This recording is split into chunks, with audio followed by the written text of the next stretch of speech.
বন্ধুরা, chicken leg piece, রবিবারের দিন আজকে।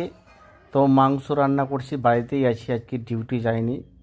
সত্যি কথা বলতে গেলে আজ রবিবার তো তো চিকেন ফিকেন নিয়ে এসে সব এক জায়গায় পেস্ট করে তো রান্না বসিয়ে দিলাম।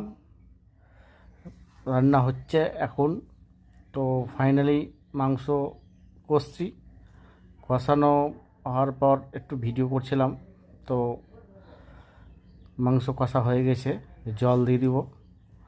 তো ফাইনালি মাংস সেই লেভেল রান্না আজকে, সব রকম দিয়েছি। তো ফাইনালি মাংস হয়ে গেছে, খেতে বসে গেছি। খাওয়ার পর মাংস চলে এলো। ওহ, কি বন্ধুরা, স্পেশাল মাংস! কত সুন্দর আজকে রান্না হয়েছে। রান্না করেছিলাম আমি, কিন্তু মাংসটা এত সুন্দর হয়েছে কি বলবো তোমাদেরকে। ওহ, অসাম! এদিকে আমার বেটা খাচ্ছে।